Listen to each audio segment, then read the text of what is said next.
Hi welcome to let's learn together. ഇന്ന് നമ്മൾ KCS റൂളിലെ കുറച്ച് ഇമ്പോർട്ടൻറ്റ് അമെൻമെൻറ്റ്സ് ആണ് ഡിസ്കസ് ചെയ്യുന്നത്. ഇത് നമ്മൾ റൂളിൻ്റെ അമെൻമെൻറ്റിനെ പറ്റിയിട്ടുള്ള പാർട്ട് 4 വീഡിയോ ആണ്. ഇതിന് മുന്നേയുള്ള വീഡിയോയിൽ നമ്മൾ rule 35CA manner of election of members to the Kerala state cooperative bank and classification of each members, ആ ഒരു ഭാഗം വരെയുള്ളത് 35CA റൂൾ 35CA വരെയുള്ളത് നമ്മൾ ഡിസ്കസ് ചെയ്തിരുന്നു. ഇന്ന് നമ്മൾ 35E മുതലുള്ള ഭാഗങ്ങളാണ് നമ്മൾ ഡിസ്കസ് ചെയ്യുന്നത്. അപ്പോൾ നമ്മുടെ CSEBയുടെ പുതിയ മാർക്ക് ഓറിയൻറ്റേഷൻ എല്ലാം വന്നിട്ടുണ്ട്. അതിൽ നമ്മുടെ 100 മാർക്കിനാണ് ഇനി മുതൽ CSEBയുടെ എക്സാം നടക്കുന്നത്. 100 ക്വസ്റ്റ്യൻസ്, ഒരു ക്വസ്റ്റ്യൻ 1 മാർക്ക് വെച്ചിട്ടാണുള്ളത്. ഇതിൽ നമ്മുടെ കോപ്പറേറ്റീവ് ലോയുടെ ഭാഗത്തു നിന്നും 15 മാർക്കിൻ്റെ ക്വസ്റ്റ്യൻസ് ആണ് ചോദിക്കുന്നത്. നമുക്ക് കഴിഞ്ഞ എക്സാമിൽ നമുക്ക് അമെൻമെൻറ്റഡ് ആക്ടിൻ്റെ ഭാഗം അമെൻമെൻറ്റഡ് വേർഷനാണ് നമ്മുടെ അടുത്ത് ചോദിക്കുമെന്ന് പറഞ്ഞത്. ആൻഡ് ഇനിയിപ്പോൾ അടുത്ത എക്സാം മുതൽ റൂളിൻ്റെയും അമെൻമെൻറ്റഡ് ഭാഗങ്ങളാണ് ചോദിക്കുന്നതെന്നാണ് അറിഞ്ഞത്. അപ്പോൾ ആക്ടിൻ്റെയും റൂളിൻ്റെയും അമെൻമെൻറ്റഡ് വേർഷൻ എല്ലാവരും നന്നായിട്ട് പഠിക്കുക. അപ്പോൾ നമുക്ക് റൂള് 35E മുതലുള്ള ഭാഗങ്ങൾ ഇന്ന് ഡിസ്കസ് ചെയ്യാം. ഓക്കെ, റൂള് 35E എന്ന് പറയുന്നത് പ്രൊസീജിയർ ഫോർ പേയ്മെൻറ്റ് ഓഫ് ഫീ, അതാണ് റൂള് 35E. അതിൽ നമ്മുടെ കോപ്പറേറ്റീവ് സൊസൈറ്റികളുടെ എലക്ഷന് ഉള്ള ഫീസിനെ പറ്റിയിട്ടാണ് അതിൽ ഡിസ്കസ് ചെയ്യുന്നത്. ഇതിലാദ്യം വന്നിരിക്കുന്ന ഒരു ചെറിയ മാറ്റം എന്ന് പറയുന്നത് എവറി കോപ്പറേറ്റീവ് സൊസൈറ്റി എന്ന് പറയുന്ന സബ് റൂള് 1-ലുള്ളതിൽ ഈ സൊസൈറ്റി എന്നുള്ളത് മാറ്റിയിട്ട് യൂണിയൻ എന്നായിട്ടുണ്ട്. ഓക്കെ, എവറി കോപ്പറേറ്റീവ് യൂണിയൻ എന്നായി മാറി. Every cooperative union shall pay fee for election to government separately for conducting election to managing committee and to the representative general body as shown below. അതായത് എല്ലാ cooperative യൂണിയനും election fees ഗവൺമെൻറ്റിലേക്കാണ് അടയ്ക്കേണ്ടത്. അത് managing കമ്മിറ്റിയുടെ വേറെ ആയിട്ടും റെപ്രസെൻറ്റേറ്റീവ് ജനറൽ ബോഡിയുടെ വേറെ, അങ്ങനെ സെപ്പറേറ്റ് ആയിട്ടാണ് എലക്ഷൻ കണ്ടക്ട് ചെയ്യുന്നത് അല്ലേ. അപ്പോൾ ഇതിൽ ഓരോന്നിനും ഫീസിന് മാറ്റം വന്നിട്ടുണ്ട് കേട്ടോ. ആ ഫീസുകളാണ് മാറ്റം വന്നിരിക്കുന്ന, ആ ഫീസുകളാണ് ഇവിടെ കൊടുത്തിട്ടുള്ളത്. ഇതിലാദ്യം പറഞ്ഞിരിക്കുന്നത് apex society or state cooperative union 7,500 എന്നാണ് പറഞ്ഞിരിക്കുന്നത്. ഈ നേരത്തെ അപ്പെക്സ് സൊസൈറ്റിയിൽ നിന്ന് മാത്രമേ നമുക്ക് ഉണ്ടായുള്ളൂ. ഇതിലിപ്പോൾ സ്റ്റേറ്റ് കോപ്പറേറ്റീവ് യൂണിയനും കൂടെ ആഡ് ചെയ്ത് വന്നിരിക്കുകയാണ്. ഇനി മുതൽ എല്ലാ ഇലക്ഷനും സ്റ്റേറ്റ് കോപ്പറേറ്റീവ് യൂണിയൻ്റെയും സർക്കിൾ കോപ്പറേറ്റീവ് യൂണിയൻ്റെയും എല്ലാ ഇലക്ഷനും നടത്തുന്നത് നമ്മുടെ സ്റ്റേറ്റ് കോപ്പറേറ്റീവ് ഇലക്ഷൻ കമ്മീഷനാണ്. ഇനിയിപ്പോൾ പഠിക്കാൻ അത് കാരണം എളുപ്പമായി. നമ്മൾ ആക്ടിൻ്റെ അമെൻമെൻറ്റിൽ നമ്മൾ പറഞ്ഞിരുന്നു എല്ലാ തരത്തിലുള്ള ഇലക്ഷൻ നടത്തുന്നത് സ്റ്റേറ്റ് കോപ്പറേറ്റീവ് ഇലക്ഷൻ കമ്മീഷനാണ്. അപ്പോൾ അവരുടെ ഫീസാണ് ഇതിൽ പറഞ്ഞിരിക്കുന്നത്. അപ്പോൾ അപ്പെക്സ് സൊസൈറ്റിയും സ്റ്റേറ്റ് കോപ്പറേറ്റീവ് യൂണിയനും 7,500 ആണ്, 7,500 രൂപയാണ് അവർക്ക് പറഞ്ഞിരിക്കുന്നത്. പിന്നെ അടുത്തത് central and federal society.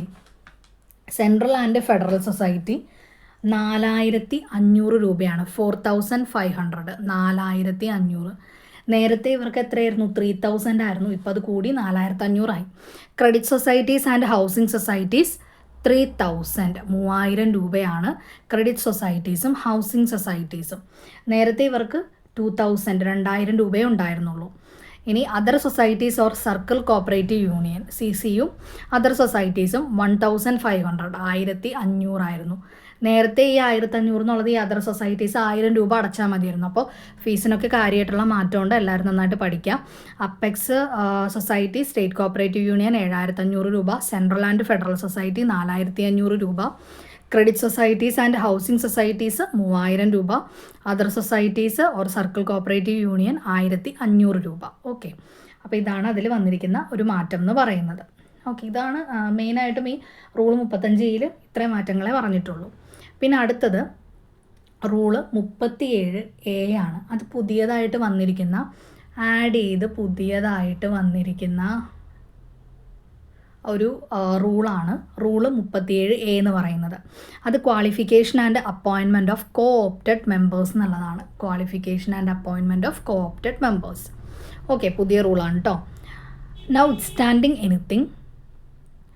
Notwithstanding anything contained in the bylaw of society, the committee in office shall co-opt 2 persons or representatives who are or were in paid service of a commercial bank, Kerala State Cooperative Bank, an urban cooperative bank, Kerala State Cooperative Agricultural and Rural Development Bank, a primary cooperative agricultural and rural development bank, district cooperative bank or service cooperative bank in the managerial cadre shall have 10 years minimum service in their respective field and shall have acquired graduation from a university recognized by the University Grants Commission. അതായത് co-opt മെമ്പേഴ്സിൻ്റെ അപ്പോയിൻമെൻറ്റ്സും അവരുടെ ക്വാളിഫിക്കേഷനെ പറ്റിയിട്ടുമാണ് നമുക്ക് ഈ 37A rule 37A പറയുന്നത്. ഇതിൽ committee 2 പേരെ co-opt ചെയ്യാം എന്നാണ് പറയുന്നത്. 2 പേര് അല്ലെങ്കിൽ റെപ്രസെൻറ്റേറ്റീവ്സിനെ കോപ്റ്റ് ചെയ്യാൻ പറ്റും. അവർ എങ്ങനെയുള്ളവരായിരിക്കണം? ഒരു കൊമേഴ്ഷ്യൽ ബാങ്കിലോ, നമ്മുടെ KCB കേരള സ്റ്റേറ്റ് കോപ്പറേറ്റീവ് ബാങ്കിലോ, അർബൻ കോപ്പറേറ്റീവ് ബാങ്കിലോ, Kerala state cooperative agricultural and rural development bank, നമ്മുടെ KS card bank, KS card bank and primary cooperative agricultural and rural development bank, അതായത് പീക്കാർഡ് ബാങ്ക്, പിന്നെ ഡിസ്ട്രിക്ട് കോപ്പറേറ്റീവ് ബാങ്ക്, ഇവിടെ എല്ലാം paid സർവീസിലുള്ള ഒരാളായിരിക്കണം. Paid സർവീസിലുള്ളതോ അല്ലെങ്കിൽ ഒരു സ്റ്റേറ്റ് കോപ്പറേറ്റീവ് ബാങ്കിൽ മാനേജീരിയൽ കേഡറിലോ ഉള്ള ഒരാളായിരിക്കണം. പിന്നെ ആ റെസ്പെക്റ്റീവ് ഫീൽഡിൽ അയാൾക്ക് 10 വർഷം മിനിമം സർവീസ് ഉണ്ടായിരിക്കണം. അയാളുടെ ആ ഫീൽഡിൽ മിനിമം 10 വർഷം സർവീസ് ഉണ്ടായിരിക്കണം. പിന്നെ യൂണിവേഴ്സിറ്റി ഗ്രാൻഡ് കമ്മീഷൻ്റെ റെക്കഗ്നിഷനുള്ള ഒരു യൂണിവേഴ്സിറ്റിയിൽ നിന്നും ഗ്രാജുവേഷനും ഉണ്ടായിരിക്കണം എന്നാണ് പറയുന്നത്. അപ്പോൾ കോപ്റ്റ് മെമ്പേഴ്സിൻ്റെ ക്വാളിഫിക്കേഷനാണ് കേട്ടോ ഇത്. എന്താണ്, നമ്മുടെ കൊമേഴ്ഷ്യൽ ബാങ്ക് 2 ആളുകളെ കോപ്റ്റ് ചെയ്യാൻ പറ്റും. Commercial bank Kerala state cooperative bank, നമ്മുടെ urban cooperative bank KS card bank, PCARD bank, district cooperative bank, ഇവിടെ എല്ലാം പെയ്ഡ് സർവീസിലുണ്ടായിരുന്ന ഒരാളോ സർവീസ് കോപ്പറേറ്റീവ് ബാങ്കിൽ മാനേജീരിയൽ കേഡറിലുള്ള ഒരാളായിരിക്കണം. ആ റെസ്പെക്റ്റീവ് ഫീൽഡിൽ 10 വർഷത്തെ എക്സ്പീരിയൻസ് അയാൾക്ക് മിനിമം സർവീസ് 10 വർഷത്തെ ആ മിനിമം സർവീസ് ഉണ്ടായിരിക്കണം. പിന്നെ യൂണിവേഴ്സിറ്റി ഗ്രാൻറ്റ്സ് കമ്മീഷൻ്റെ റെക്കഗ്നിഷനുള്ള ഒരു യൂണിവേഴ്സിറ്റിയിൽ നിന്നും ഗ്രാജുവേഷനും കിട്ടിയിട്ടുള്ള ഒരു ആളായിരിക്കണം എന്നാണ് പറയുന്നത്. പിന്നെ ഇവിടെ പറയുന്നത് ഇത് സബ് റൂൾ 2 ആണ്. സബ് റൂൾ 2 പറയുന്നത് അവരുടെ മിനിമം എഡ്യൂക്കേഷണൽ ക്വാളിഫിക്കേഷനാണ്. കോപ്റ്റ് പേഴ്സൺസിൻ്റെ അവർക്ക് മിനിമം എന്തോരം എഡ്യൂക്കേഷണൽ ക്വാളിഫിക്കേഷൻ വേണം എന്നുള്ള കാര്യമാണ്, അവരുടെ ഫീൽഡും എഡ്യൂക്കേഷണൽ ക്വാളിഫിക്കേഷൻ. അപ്പോൾ നമുക്കിവിടെ ഒരു ടേബിൾ തന്നിട്ടുണ്ട്. അതിൽ first corporation or cooperative management, അതാണ് ഫീൽഡ്. അവിടെ അവരുടെ എഡ്യൂക്കേഷണൽ ക്വാളിഫിക്കേഷൻ എന്ന് പറയുന്നത് MBA finance or banking or MCOM or BCom corporation or higher diploma in corporation and business management or BSc corporation and banking or any other equivalent qualification. പിന്നെ മാനേജ്മെൻറ്റിലാണെങ്കിൽ MBA or any other equivalent qualification. Agriculture ആണെങ്കിൽ BSc agriculture or any other equivalent qualification. എക്കണോമിക്സിൽ masters degree in economics or any other equivalent qualification.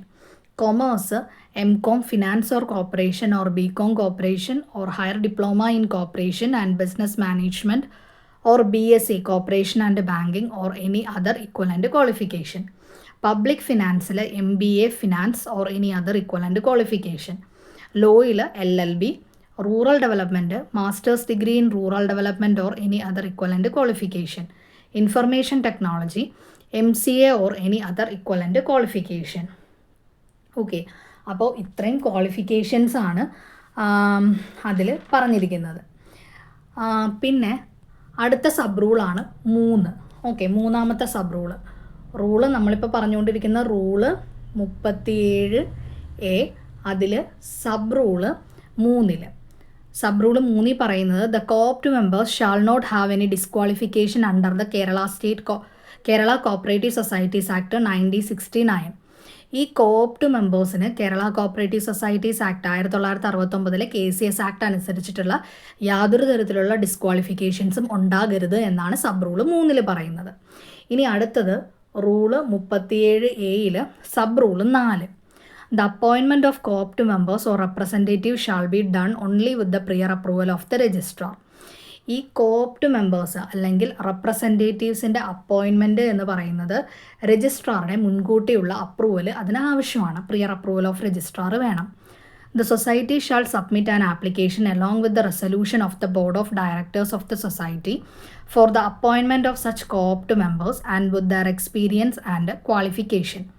അപ്പോൾ ഇതിന് വേണ്ടിയിട്ട് society എന്ത് ചെയ്യണം, ഒരു ആപ്ലിക്കേഷൻ സബ്മിറ്റ് ചെയ്യണം രജിസ്ട്രാർക്ക്.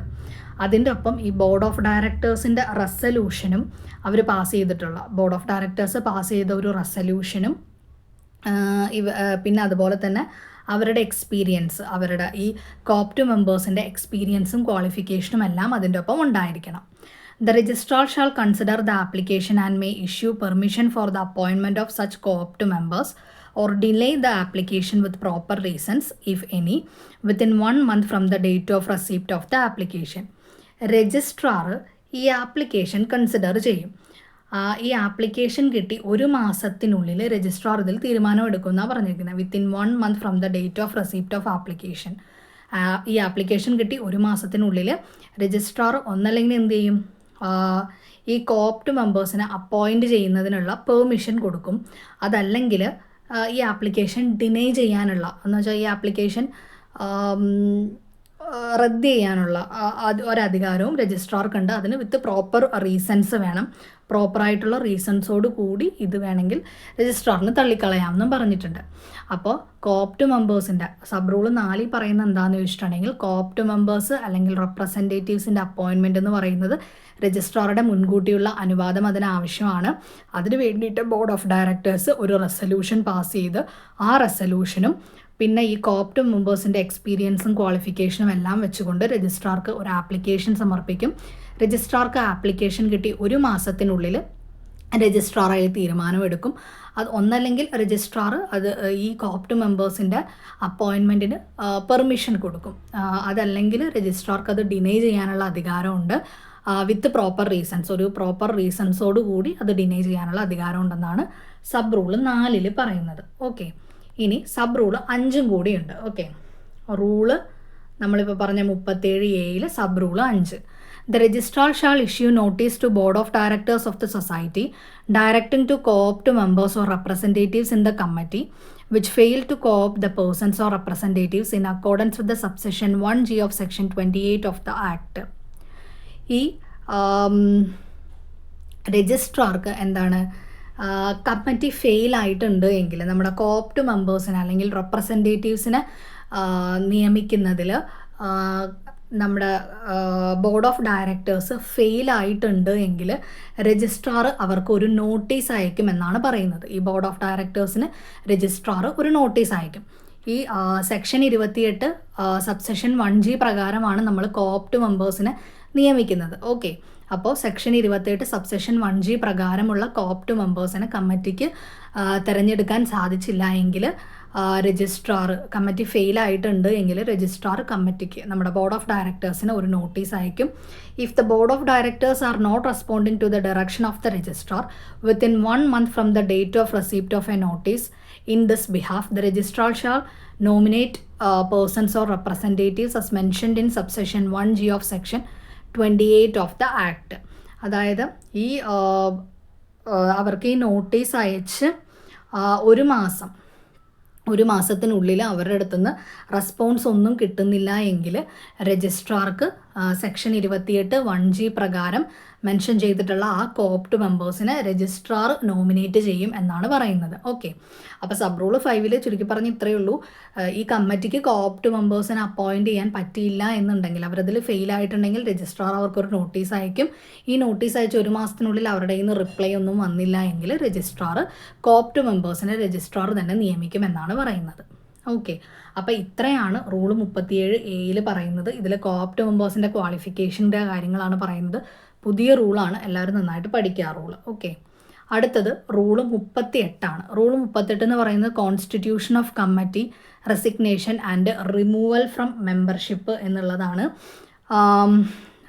റൂള് 38 ഇതിൽ സബ് റൂള് 5 ഇതിൽ മാറ്റം വന്നിരിക്കുന്നത് കേട്ടോ. സബ് റൂൾ 5 ഒരു പുതിയ സെൻറ്റൻസ് ആഡ് ചെയ്ത് വന്നിട്ടുണ്ടെന്നേ ഉള്ളൂ. ഇത് റൂൾ 5 നേരത്തെ പറഞ്ഞിട്ടുള്ള ഒരു കാര്യമാണ് ഇപ്പം നമ്മൾ പറയുന്നത്. Casual vacancy of an elected member of a committee shall be filled up by election If the term of office of the body is less than half of its original term, the casual vacancy of an elected member of the committee shall be filled up by the nomination by the committee. അതായത് കമ്മിറ്റിയിൽ ഒരു casual vacancy വന്നിട്ടുണ്ടെങ്കിൽ അത് fill ചെയ്യുന്നത് election വഴിയാണ് fill ചെയ്യുന്നത്. ഇപ്പോൾ ആ കമ്മിറ്റിയുടെ ടേം എന്ന് പറയുന്നത് അതിൻ്റെ ഒറിജിനൽ ടേമിൻ്റെ പകുതിയിൽ കുറവാണ് എങ്കിൽ, okay, less than half of its original ടേമിൻ്റെ, ആ കമ്മിറ്റിയുടെ ഒറിജിനൽ ടേം, അതായത് 5 വർഷമായിരിക്കും സാധാരണ കമ്മിറ്റി എന്ന് പറയുന്നത്. അപ്പോൾ ആ കമ്മിറ്റിയുടെ ഒറിജിനൽ ടേമിൻ്റെ പകുതിയിൽ കുറവാണ് ഇനി ആ കമ്മിറ്റിക്കുള്ള ടേം ഇനി അത്രയും ഉള്ളൂ എങ്കിൽ അങ്ങനെ ഒരു വേക്കൻസി വന്നാൽ അത് ഫില്ല് ചെയ്യുന്നത് നോമിനേഷൻ വഴിയായിരിക്കും. കമ്മിറ്റിയിൽ നിന്ന് ഒരു നോമിനേഷൻ കൊടുത്തിട്ടാണ് ഫില്ല് ചെയ്യുന്നത്. ഓക്കെ, അതാണ് ഈ 38 സബ് റൂള് 5 പറയുന്നത്. അതിലൊരു സെൻറ്റൻസും കൂടെ ആഡ് ചെയ്തിട്ടുണ്ട്. അതെന്താണെന്ന് വെച്ചിട്ടുണ്ടെങ്കിൽ, such nomination shall be verified by the registrar and intimate the state cooperative election commission in writing within 30 days of such nomination എന്നാണ് പറയുന്നത്. അതായത് ഈ നോമിനേഷൻസ് രജിസ്ട്രാർ വെരിഫൈ ചെയ്യണം. ഇങ്ങനെ എന്തെങ്കിലും ഒരു നോമിനേഷൻ വന്നാൽ രജിസ്ട്രാർ അത് വെരിഫൈ ചെയ്യണം. ആൻഡ് ഇങ്ങനെ ഒരു കാര്യം 30 ദിവസത്തിനുള്ളിൽ, ഇങ്ങനെ ഒരു നോമിനേഷൻ നടന്ന് 30 ദിവസത്തിനുള്ളിൽ ഇൻ റൈറ്റിങ്ങിൽ സ്റ്റേറ്റ് കോപ്പറേറ്റീവ് ഇലക്ഷൻ കമ്മീഷനെ അറിയിക്കണം എന്നാണ് പറയുന്നത്. ഓക്കെ, അപ്പോൾ നമ്മളിപ്പോൾ നോമിനേഷൻ ചെയ്യും. ഹാഫ് ഓഫ് ഇറ്റ്സ് ഒറിജിനൽ നമ്മുടെ ബോർഡ് ഓഫ് ഡയറക്ടേഴ്സിൻ്റെ ടേമിൻ്റെ പകുതിയിൽ കുറവാണെങ്കിൽ നോമിനേഷൻ ചെയ്യുമെന്ന് പറഞ്ഞു. അപ്പോൾ ഇങ്ങനത്തെ നോമിനേഷൻ രജിസ്ട്രാർ വെരിഫൈ ചെയ്യണം. പിന്നെ ഈ നോമിനേഷൻ നടന്ന 30 ദിവസത്തിനുള്ളിൽ ഇൻ റൈറ്റിങ്ങിൽ അത് സ്റ്റേറ്റ് കോപ്പറേറ്റീവ് ഇലക്ഷൻ കമ്മീഷനെ അറിയിക്കണം. ഓക്കെ, അപ്പോൾ ഈ ഒരു മാറ്റം, ഈ ഒരു സെൻറ്റൻസ് ആണ് അതിലേക്ക് പുതിയതായിട്ട് ആഡ് ചെയ്ത് വന്നിരിക്കുന്നത് സബ് റൂള് 5. പിന്നെ റൂള് 38 മാറ്റം വന്നിരിക്കുന്നതെന്ന് പറയുന്നത്, റൂള് 38 6 സബ് റൂൾസ് ആണ് ഉണ്ടായിരുന്നത്. അതിലേക്ക് 7ാമത് ഒരു സബ് റൂളും കൂടെ ആഡ് ചെയ്തു. റൂള് 38 സബ് റൂള് 7 പുതിയതായിട്ട് വന്ന sub റൂളാണ്. The society shall maintain a register of such co-opt members by incorporating details, such name, address and their qualification. ഈ സൊസൈറ്റികൾ ഒരു രജിസ്റ്റർ മെയിൻറ്റെയിൻ ചെയ്യണം. ഈ കോഓപ്റ്റ് മെമ്പേഴ്സിന് വേണ്ടിയിട്ട് ഒരു രജിസ്റ്റർ മെയിൻറ്റെയിൻ ചെയ്യണം. അതിൽ അവരുടെ നെയിമും അഡ്രസ്സും അതുപോലെ തന്നെ അവരുടെ ക്വാളിഫിക്കേഷൻസും എല്ലാം ഉൾക്കൊണ്ടിട്ടുള്ള ഒരു രജിസ്റ്റർ മെയിൻറ്റെയിൻ ചെയ്യണമെന്നാണ് സബ് റൂള് 7 പറയുന്നത്. ഓക്കെ, ഇനി അടുത്ത മാറ്റം വന്നിരിക്കുന്നത് rule 43 election of president, vice president etcetera by members of committee. Rule 43 ഇതിൽ സബ് റൂള് 1 കഴിഞ്ഞ് സബ് റൂള് 1A എന്ന് പറഞ്ഞ് ഒരു പുതിയ സബ് റൂള് ആഡ് ചെയ്ത് വന്നിരിക്കുകയാണ്. അപ്പോൾ റൂള് 43 സബ് റൂള് 1A പുതിയതായിട്ട് ആഡ് ചെയ്ത് വന്നിരിക്കുന്ന റൂളാണ്. സബ് റൂള് 1ന് ശേഷമാണ് ഈ 1A വന്നിരിക്കുന്നത്. Either the president or vice president of a primary Anand pattern milk cooperative society shall be a woman. നമ്മുടെ primary Anand pattern milk cooperative സൊസൈറ്റിയുടെ പ്രസിഡന്റ് അല്ലെങ്കിൽ വൈസ് പ്രസിഡന്റ് എന്ന് പറയുന്നത് ഒരു സ്ത്രീ ആയിരിക്കണം, ഒരു വുമൺ ആയിരിക്കണം എന്നാണ് സബ് റൂള് 1A പറയുന്നത്. ഓക്കെ, പിന്നെ സബ് റൂള് 2 ചെറിയൊരു അമെൻമെൻ്റ് ആണ് വന്നിരിക്കുന്നത്. അതിൽ വലിയ മാറ്റങ്ങളൊന്നും വന്നിട്ടില്ല. സബ് റൂള് 2 തുടക്കത്തിൽ പറയുന്നത് എന്താണെന്ന് ചോദിച്ചിട്ടുണ്ടെങ്കിൽ, ഒരു കമ്മിറ്റീനെ ഇലക്ഷൻ നടത്തി ഒരു കമ്മിറ്റീനെ തിരഞ്ഞെടുക്കുകയാണ്. ഈ കമ്മിറ്റി കോൺസ്റ്റിറ്റ്യൂട്ട് ചെയ്തതിൻ്റെ details returning officer state cooperative election കമ്മീഷനെ അറിയിക്കും. സ്റ്റേറ്റ് കോപ്പറേറ്റീവ് ഇലക്ഷൻ കമ്മീഷൻ എന്ത് ചെയ്യും? പ്രസിഡൻറ്റ്, വൈസ് പ്രസിഡൻറ്റ്, ബാക്കി ഓഫീസ് ബയേഴ്സ് അവരുടെ എല്ലാം ഇലക്ഷൻ നടത്തുന്നതിന് വേണ്ടിയിട്ട് ഒരു പ്രിസൈഡിംഗ് ഓഫീസറെ അപ്പോയിൻറ്റ് ചെയ്യും എന്നാണ് sub rule 2 rule 43 sub rule 2 തുടക്കത്തിൽ പറയുന്നത്. അത് കഴിഞ്ഞിട്ട് പറയുന്നതിലാണ് ചെറിയൊരു മാറ്റം വന്നിരിക്കുന്നത്. If a casual vacancy of office bearers such as president, vice president, treasurer or any other officer arised, the committee in office shall request a state cooperative election commission within 30 days of arising such vacancy to appoint the presiding officer to conduct election.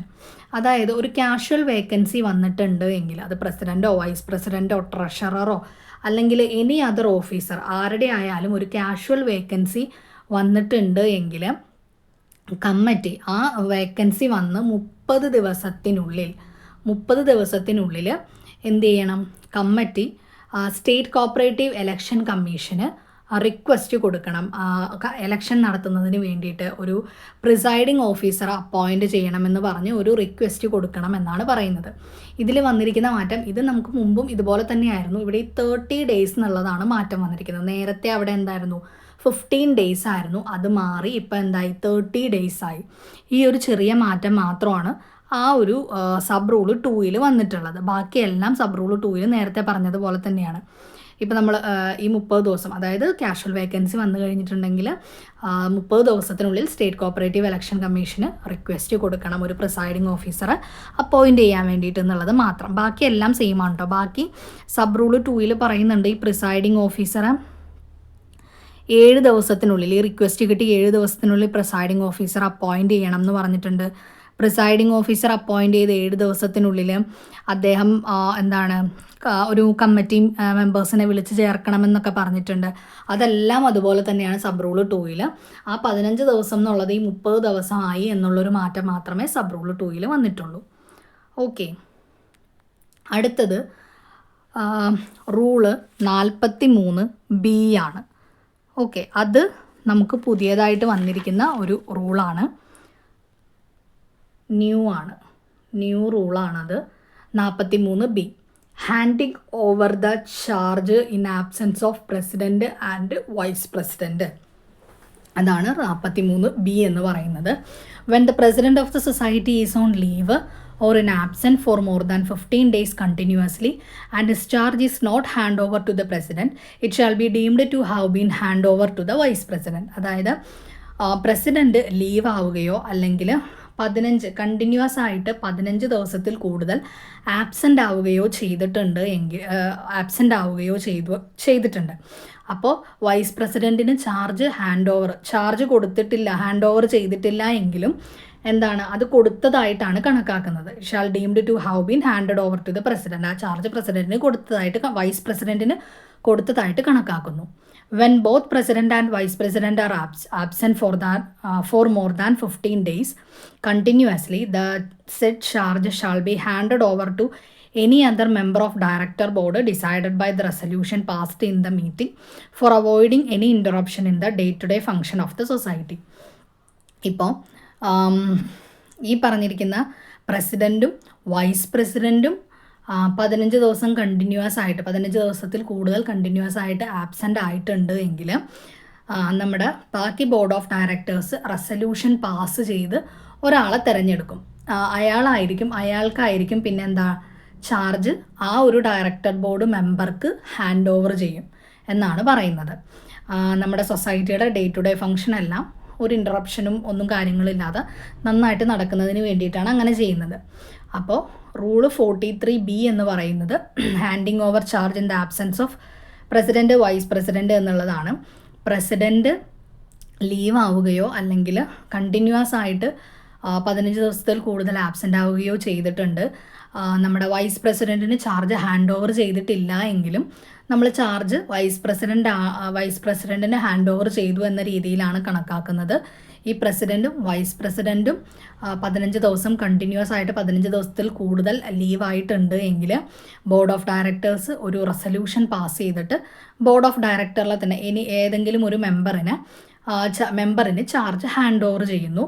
നമ്മുടെ സൊസൈറ്റിയുടെ day to day functions എല്ലാം ഒരു ഇൻറ്ററപ്ഷനും ഇല്ലാതെ വൃത്തിയായിട്ട് നടക്കുന്നതിന് വേണ്ടിയിട്ടാണ് കേട്ടോ അങ്ങനെ ചെയ്യുന്നത്. ഓക്കെ, ഇനി അടുത്തത് റൂള് 44-ലാണ് അടുത്ത മാറ്റം വന്നിരിക്കുന്നത്. Disqualification of membership of committee എന്നുള്ളതാണ് റൂള് 44 പറയുന്നത്. അതിലും ഒരു ചെറിയ മാറ്റമാണ് വന്നിട്ടുള്ളൂ. ഈ ഡിസ്ക്വാളിഫിക്കേഷൻ ഓഫ് മെമ്പർഷിപ്പിൽ പറയുന്നത് കമ്മിറ്റി മെമ്പർഷിപ്പിനുള്ള ഡിസ്ക്വാളിഫിക്കേഷൻസ് ആണ് പറയുന്നത്. അതിൽ ABCD എന്ന് പറഞ്ഞിട്ട് കുറേ കാര്യങ്ങൾ പറഞ്ഞിട്ടുണ്ട്. ഒരാൾ കമ്മിറ്റി മെമ്പർ ആയിരിക്കാനുള്ള അയാൾക്ക് വരുന്ന ഡിസ്ക്വാളിഫിക്കേഷൻസ്. അപ്പോൾ അതിൽ എന്ന് പറയുന്നത് ഡിസ്ക്വാളിഫൈഡ് അണ്ടർ സെക്ഷൻ 28 അനുസരിച്ച് ഡിസ്ക്വാളിഫൈ ആയിട്ടുള്ള ഒരാൾക്ക് കമ്മിറ്റി മെമ്പറായിട്ട് തുടരാൻ പറ്റില്ല എന്നുള്ളത്. പിന്നെ Bയിൽ പറയുന്നുണ്ട് is near relative of paid employee of the society. ഇപ്പോൾ ആ ഒരു സൊസൈറ്റിയിൽ ഉള്ള പെയ്ഡ് എംപ്ലോയിയുടെ അടുത്ത ബന്ധത്തിലുള്ള ഒരാൾക്ക് കമ്മിറ്റി മെമ്പറായിട്ട് തുടരാൻ സാധിക്കില്ല, എലക്ട് ചെയ്യാനോ തുടരാനോ ഒന്നും സാധിക്കില്ല. അങ്ങനെ ABCD എന്ന് പറഞ്ഞിട്ട് കുറേ കാര്യങ്ങൾ അതിൽ പറയുന്നുണ്ട്. അതിൽ K എന്ന് പറഞ്ഞിട്ടുള്ള ഒരു കാര്യമുണ്ട്. K ആണ് ചെറിയൊരു അമെൻമെൻറ്റ് വന്നിരിക്കുന്നത്. M വരെ ഉണ്ട് കേട്ടോ. അത് ABCD തുടങ്ങി M വരെ ഉണ്ട്. അതിൽ Kയിലാണ് മാറ്റം വന്നിരിക്കുന്നത്. അതിൽ വന്നിരിക്കുന്ന മാറ്റം എന്ന് പറയുന്നത് was a member of committee which has been superseded and a period of next one term has not elapsed from the date of order of such supersession as provided in clause E of subsection 1 of section 32 of the Act എന്നാണ് പറയുന്നത്. ഈ next 1 term എന്നുള്ളൊരു വേർഡാണ് അതിൽ മാറ്റം വന്നിട്ടുള്ളത്. വേറെ എല്ലാം അതുപോലെ തന്നെയാണ്. അതെന്താണെന്ന് വെച്ചിട്ടുണ്ടെങ്കിൽ നമ്മൾ കമ്മിറ്റി മെമ്പർ ആയിരിക്കാനുള്ള ഡിസ്ക്വാളിഫിക്കേഷൻസ് ആണല്ലോ പറയുന്നത്. സെക്ഷൻ 32 എന്ന് പറയുന്നത് എന്താണ്? സൂപ്പർസെഷനാണ്. അപ്പോൾ സെക്ഷൻ 32 സബ്സെഷൻ 1 ക്ലോസ് ഇയിൽ പറയുന്നത് സൂപ്പർസീഡ് ചെയ്ത ഒരു കമ്മിറ്റിയിലെ മെമ്പർക്ക് നെക്സ്റ്റ് 1 ടേമിലേക്ക് അടുത്ത ഒരു നെക്സ്റ്റ് 1 ടേമിൽ കമ്മിറ്റി മെമ്പറായിട്ട് ഇരിക്കാനോ അല്ലെങ്കിൽ ഒരു കമ്മിറ്റി മെമ്പറായിട്ട് ഇലക്ട് ചെയ്യാനോ അതിലേക്ക് കമ്മിറ്റി മെമ്പറായി നോമിനേറ്റ് ചെയ്യാനോ ഒരു അഡ്മിനിസ്ട്രേറ്ററായി തിരഞ്ഞെടുക്കാനോ ഒന്നും സാധിക്കില്ല എന്നാണ് പറയുന്നത് സൂപ്പർസീഡ് ചെയ്ത ഒരു കമ്മിറ്റിയിലെ അംഗത്തിന്. അപ്പോൾ ഇതിൽ പറയുന്നത് എന്താണെന്ന് ചോദിച്ചാൽ ഇത് പ്രകാരം സെക്ഷൻ 32 സബ്സെഷൻ 1 ഈ പ്രകാരം ക്ലോസ് ഈ പ്രകാരം ഇങ്ങനെ സൂപ്പർസീഡ് ചെയ്തിട്ടുള്ള ഒരാൾക്ക് അയാളുടെ ഈ നെക്സ്റ്റ് 1 ടേം എന്നുള്ളത് നെക്സ്റ്റ് 1 ടേമിലേക്ക് ഡിസ്ക്വാളിഫൈ ആണെന്ന് പറഞ്ഞില്ല. അപ്പോൾ ഈ നെക്സ്റ്റ് 1 ടേം ഉള്ളത് ഇലാപ്സ്ഡ് ആവുന്നതിന് മുമ്പ് അയാളെ കമ്മിറ്റിയിലൊന്നും ഇരുത്താൻ പറ്റില്ല എന്നാണ് പറയുന്നത്. Next 1 term has not elapsed. Next 1 term elapse ചെയ്യാത്ത കഴിഞ്ഞു പോകാത്ത ആൾക്ക് കമ്മിറ്റി മെമ്പറായിട്ട് ഇരിക്കാൻ സാധിക്കില്ല എന്നുള്ളതാണ്. അതൊരു ഡിസ്ക്വാളിഫിക്കേഷനാണ്. ഓക്കെ, അതാണ് Kയിൽ പറയുന്നത്. ഇനി 1A എന്ന് പറയുന്ന ഒരു പുതിയ സബ് റൂൾ ആഡ് ചെയ്തിട്ടുണ്ട്. അതിൽ ഈ റൂള് 44 സബ് റൂള് 1A എന്ന് പറഞ്ഞിട്ട് സബ് റൂള് 1 കഴിഞ്ഞിട്ടാണ് സബ് റൂള് 1A ആണ് വരുന്നത്. 1A ഇപ്പോൾ ആഡ് ചെയ്ത് വന്നിരിക്കുന്നതാണ്. പുതിയ ഒരു റൂളാണ്, പുതിയ സബ് റൂളാണ് കേട്ടോ. No member of primary credit society or urban cooperative bank shall eligible for being elected as or for being and remain as a member of the managing committee representing the seat reserved for the members having a deposit of rupees 25,000 and above as per section 28(1)(c) of the Act unless the said deposit is maintained in the society till the end of the term of the committee എന്നാണ് പറയുന്നത്. അതായത് നമ്മൾ section 28(1)(c) നമ്മുടെ ആക്ടിൽ section 28(1)(c)യിൽ പറയുന്ന ഒരു കാര്യമുണ്ട്. എന്താണ് section 28 എന്ന് പറയുന്നത്? നമ്മുടെ ഇതാണ്, അപ്പോയിൻമെൻ്റാണ്. നമ്മുടെ കമ്മിറ്റീനെ അപ്പോയിൻമെൻറ്റ് ചെയ്യുന്ന കാര്യമാണ് അതിൽ പറയുന്നത്. അതിൽ പറയുന്നത് അനുസരിച്ചിട്ട് നമ്മുടെ പ്രൈമറി ക്രെഡിറ്റ് സൊസൈറ്റിയിലും അർബൻ കോപ്പറേറ്റീവ് ബാങ്കിലും 25,000 രൂപ 25,000 അതിൽ കൂടുതലോ ഡെപ്പോസിറ്റ് ഉള്ളവർക്ക് ഒരു സീറ്റ് റിസർവ് ചെയ്തിട്ടുണ്ട് കമ്മിറ്റിയിൽ. അപ്പോൾ ഇതിൽ പറയുന്നത് എന്താണെന്ന് ചോദിച്ചാൽ ഇങ്ങനെ റിസർവ് ചെയ്തിരിക്കുന്ന സീറ്റിലേക്ക് വന്നിരിക്കുന്ന ഒരാൾ അയാൾ ആ കമ്മിറ്റിയുടെ ടേം പൂർത്തിയാകുന്നത് വരെ ഈ ഡെപ്പോസിറ്റ്സ് തുടരണം എന്നാണ് പറയുന്നത്. ഈ സെഡ് ഡെപ്പോസിറ്റ് ഈസ് മെയിൻറ്റെയിൻഡ്. ആ കമ്മിറ്റിയുടെ ടേം തീരണ വരെ ഈ പറഞ്ഞ ഡെപ്പോസിറ്റ് അയാൾ സൊസൈറ്റിയിൽ മെയിൻറ്റെയിൻ ചെയ്തിരിക്കണം. അങ്ങനെ മെയിൻറ്റെയിൻ ചെയ്തിട്ടില്ല എങ്കിൽ അയാൾ ഒരു എലക്ട് ചെയ്യാനോ അല്ലെങ്കിൽ ആ പോസ്റ്റിലേക്ക് ആ ഒരു റിസർവേഷൻ്റെ ആ ഒരു സീറ്റിലേക്ക് അയാൾ വീണ്ടും കമ്മിറ്റിയിൽ തുടരാനോ ഉള്ള അധികാരം അയാൾക്ക് ഉണ്ടായിരിക്കുന്നതല്ല എന്നാണ് പറയുന്നത്. ഓക്കെ, അപ്പോൾ പ്രൈമറി ക്രെഡിറ്റ് സൊസൈറ്റിയിലും അർബൻ കോപ്പറേറ്റീവ് ബാങ്കിലും 25,000 രൂപയിൽ കൂടുതലുള്ളവർക്ക് ഡെപ്പോസിറ്റ് ഉള്ളവർക്ക് ഒരു സീറ്റ് റിസർവ് ചെയ്തിട്ടുണ്ട്. കമ്മിറ്റിയുടെ ടേം പൂർത്തിയാകുന്നത് വരെ ആ ഡെപ്പോസിറ്റ് കണ്ടിന്യൂ ചെയ്യണം. അതില്ലാത്ത ഒരാൾക്ക് ഇങ്ങനെ ഇലക്ഷന് മത്സരിക്കാനോ അല്ലെങ്കിൽ ആ ഒരു പോസ്റ്റിലേക്ക് ഇപ്പോൾ പറഞ്ഞിരിക്കുന്ന ആ റിസർവേഷൻ സീറ്റിലേക്ക് ഒരു റിസർവേഷൻ സീറ്റിൻ്റെ കമ്മിറ്റി മെമ്പറായിട്ട് തുടരാനോ സാധിക്കുന്നതല്ല. അതാണ് സബ് റൂള് 1A പറയുന്നത്. ഓക്കെ, പിന്നൊരു മാറ്റം വന്നിരിക്കുന്നത് എന്താണെന്ന് ചോദിച്ചിട്ടുണ്ടെങ്കിൽ നമ്മളിപ്പോൾ പറഞ്ഞ ഈ റൂള് 44 സബ് റൂള് 1 നമ്മൾ പറഞ്ഞിരുന്നു ഈ നിയർ റിലേറ്റീവിന് സബ് റൂള് 1 B എന്ന് പറയുന്നതാണെന്ത് നിയർ റിലേറ്റീവിന് ഒരു നിയർ റിലേറ്റീവ് പെയ്ഡ് എംപ്ലോയി ആയിട്ടുള്ള സൊസൈറ്റിയിൽ അവിടെ അയാൾക്ക് കമ്മിറ്റി മെമ്പറായിട്ട് നിൽക്കാൻ പറ്റില്ല എന്നുള്ളത്. ഈ നിയർ റിലേറ്റീവ് എന്ന് പറയുന്നത് ആരൊക്കെയാണെന്ന് അതിൽ പറഞ്ഞിട്ടുണ്ട്. Husband, wife, son, daughter, brother എന്നൊക്കെ പറഞ്ഞിട്ട് നമുക്കൊരു 13 റിലേഷനുകൾ അതിൽ കൊടുത്തിട്ടുണ്ട്. ഈ നിയർ റിലേഷൻ ഏതൊക്കെയാണെന്നുള്ളതിൽ 13 കൊടുത്തിട്ടുണ്ട്. അതിലേക്ക് ഒരു 3 കൂടെ ആഡ് ചെയ്ത് വന്നിരിക്കുകയാണ്. അങ്ങനെ ഇപ്പോൾ ടോട്ടൽ 16 ആയിട്ടുണ്ട്. ആഡ് ചെയ്ത് വന്നിരിക്കുന്ന ഏതാണെന്ന് ചോദിച്ചാൽ 14 brothers or sisters children, 15 wifes or husbands children, 16 wifes or husbands brother. ഈ ഒരു 3 ഇതും കൂടെ നിയർ റിലേഷനിലേക്ക് ആഡ് ചെയ്ത് വന്നിട്ടുണ്ട്. ഓക്കെ, അപ്പോൾ ഇത്രയുമാണ് rule 44 disqualification of membership of കമ്മിറ്റിയിൽ വന്നിരിക്കുന്ന അമെൻമെൻറ്റ്സും കാര്യങ്ങളും എന്ന് പറയുന്നത്. ഇനി അടുത്തത് റൂള് 46 അടുത്തത്. Term of office of members of committee who is delegate of another society എന്ന് പറയുന്നത്. ഇതിൽ ഒരു ചെറിയ മാറ്റമാണ് കേട്ടോ വന്നിരിക്കുന്നത്. അതിൽ term of office of member of committee who delegate of another സൊസൈറ്റിയിൽ എന്ന് പറയുന്ന ഒരു ക്ലോസ്, എന്ന് പറയുന്ന ഒരു ക്ലോസിൻ്റെ സെക്കൻഡ് പ്രൊവിഷനിലാണ് മാറ്റം വന്നിരിക്കുന്നത്. അതിൻ്റെ സെക്കൻഡ് പ്രൊവിഷൻ എന്ന് പറയുന്നത് provided further that in the case of delegate of primary agricultural credit societies in the committee of the Kerala state cooperative bank this disqualification shall apply only if the default exceeds 90 days. ഇതിൽ ഈ Kerala state cooperative bank എന്ന് പറഞ്ഞ സ്ഥലത്ത് നേരത്തെ എന്തായിരുന്നു? DCB ആയിരുന്നു, district cooperative bank എന്നുള്ളതായിരുന്നു. അത് ഇപ്പം മാറ്റിയിട്ടാണ് ഇവിടെ കേരള സ്റ്റേറ്റ് കോപ്പറേറ്റീവ് ബാങ്ക് എന്ന് വന്നിരിക്കുന്നത്. അപ്പോൾ ഇപ്പോൾ അവിടെ എന്താ DCB എന്നല്ല, കേരള സ്റ്റേറ്റ് കോപ്പറേറ്റീവ് ബാങ്ക് എന്നാണ് വന്നിരിക്കുന്നത്.